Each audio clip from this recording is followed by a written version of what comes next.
Ce que tu dis n'est qu'une petite partie de la communication. Le reste dépend de la façon dont tu l'exprimes et surtout du langage corporel que tu utilises pendant que tu parles. La façon dont tu te tiens, bouges et même respires peut révéler tes vraies émotions.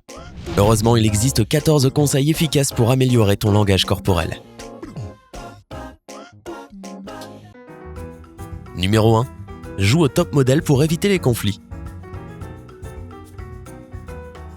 Quand tu es face à face avec quelqu'un et que tu as une discussion houleuse, ton interlocuteur peut penser que tu cherches le conflit. Mais il est possible de réduire le niveau de menace ressenti inconsciemment en prenant la pose d'un top modèle. Le truc, c'est de se tenir légèrement de côté par rapport à ton partenaire. Tu as peut-être remarqué que les mannequins se tiennent rarement droit avec leur corps tourné vers la caméra. De cette façon, tu n'as pas besoin de reculer quand quelqu'un te confronte. Il suffit de se tenir à un angle de 45 degrés par rapport à la personne et de maintenir un contact visuel. On peut aussi se tenir côte à côte. Cela sous-entendra que tu es du même côté de la barrière. Numéro 2. Ralentis. Beaucoup de gens semblent toujours pressés de nos jours. Ils parlent vite, se déplacent vite et font des gestes frénétiques. Certes, d'une certaine façon, la vitesse peut montrer à quel point tu es énergique. Mais en se précipitant, la plupart des gens franchissent l'étroite frontière entre l'hyperactivité et la nervosité, l'anxiété ou le manque de sincérité. Si tu sais que tu as tendance à accélérer de temps en temps, prends une grande inspiration, expire et ralentis ton discours et tes gestes. Numéro 3. Si tu es tendu, souris. Le premier réflexe instinctif quand tu es nerveux ou en colère est de faire la grimace, de froncer les sourcils ou de rougir. Malheureusement, ces expressions faciales négatives signaleront à ton cerveau que quelque chose ne va pas. Par conséquent, le corps commencera à produire du cortisol qui à son tour augmentera ton niveau de stress. Fais plutôt un sourire. Tout d'abord, cela t'aidera à te sentir plus détendu. Ensuite, cela évitera de transmettre ton malaise aux autres. Numéro 4. Travaille ta posture. La première chose que tu devrais faire pour avoir l'air sûr de toi est de détendre tes épaules. Chaque fois que tu te sens nerveux, tes épaules se contractent, même si tu ne le remarques pas. Les épaules peuvent également se déplacer vers l'avant et vers le haut. Pour résoudre ce problème, remue tes épaules pendant 1 minute pour les détendre. Ensuite, relâche-les et laisse-les retomber un peu. Si tu es assis, ne t'affaisse pas. Bien sûr, tu n'es pas censé t'asseoir hyper droit, mais tu sais, ne te ramollis pas sur ta chaise. Quand tu marches ou que tu as une conversation avec quelqu'un, garde la tête haute. Si tu baisses la tête et que tu regardes par terre, tu auras l'air perdu et peu sûr de toi. Garde les yeux vers l'horizon et la tête droite. Numéro 5. Ne croise pas les jambes ni les bras. La plupart des gens savent qu'ils ne devraient pas croiser les bras lorsqu'ils parlent à quelqu'un parce que cela leur donne l'air d'être sur la défensive et pas très sûr d'eux. Eh bien, c'est vrai. Cependant, cela ne concerne pas seulement tes bras, mais aussi tes jambes. Essaie de ne pas t'asseoir ou de ne pas te tenir debout les jambes croisées.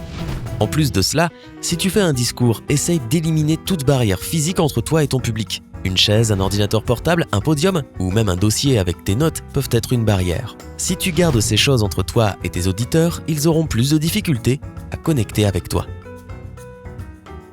Numéro 6. Serre-toi de tes mains intelligemment quand tu parles. La règle principale ici est de laisser les gens voir tes gamins. Si ce n'est pas le cas, ils peuvent penser que tu es angoissé ou que tu cherches à cacher quelque chose. Par contre, quand tu mets les mains dans le dos, cela te donne un air de confiance. De plus, c'est une excellente façon de ne pas agiter les mains si tu as tendance à trop gigoter. Souviens-toi que si tu aimes garder tes mains dans tes poches, les gens pourraient penser que tu es arrogant ou que tu t'ennuies. Si tu dois faire un exposé, tu devras certainement faire des gestes.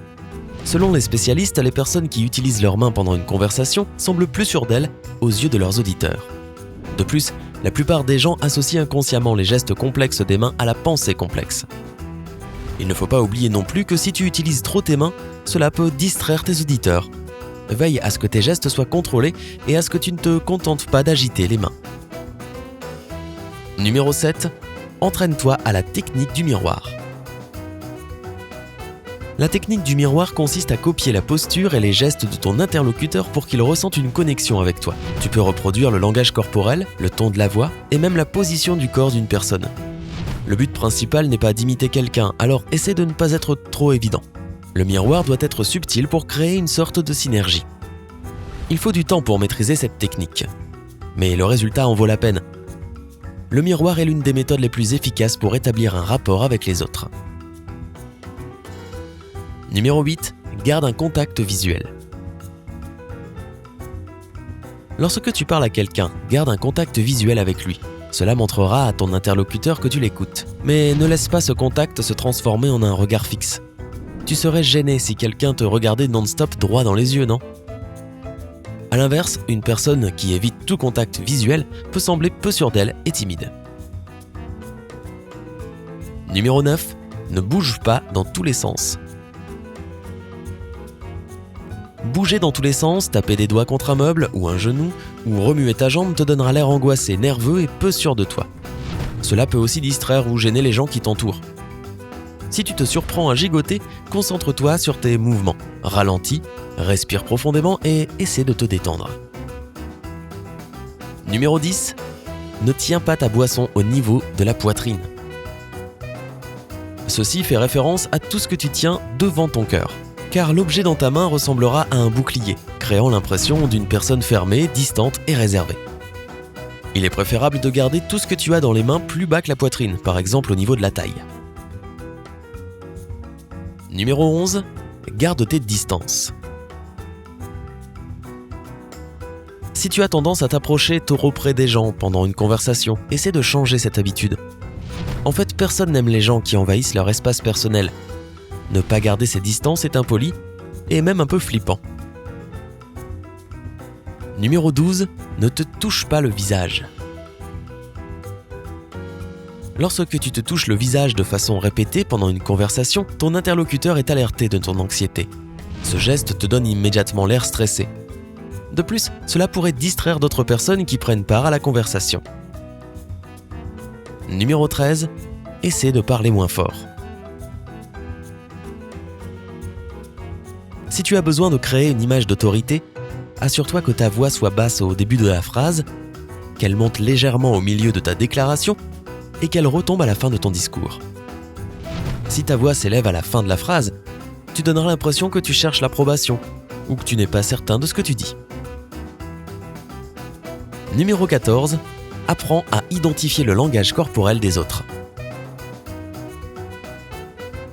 Commence par faire attention aux moindres détails. Ils t'aideront à identifier l'état émotionnel des autres personnes. Si quelqu'un est stressé ou inquiet, il a souvent l'air pâle. Leur bouche se dessèche et par conséquent, ils se lèchent les lèvres ou boivent constamment de l'eau. Tu peux aussi remarquer à quel point leurs muscles sont tendus. De plus, ils peuvent s'agiter ou retenir leur souffle. Lorsqu'une personne est en colère, son visage est souvent rouge. Elle peut aussi serrer les poings, laisser apparaître ses dents et envahir ton espace personnel. Si une personne te ment, il est peu probable qu'elle te regarde dans les yeux, et il se peut que ses pupilles rétrécissent. Une personne qui essaie d'éviter de dire la vérité peut se détourner légèrement de toi. Elle pourrait commencer à se racler la gorge, son cou peut devenir rouge, ou elle peut se mettre à transpirer.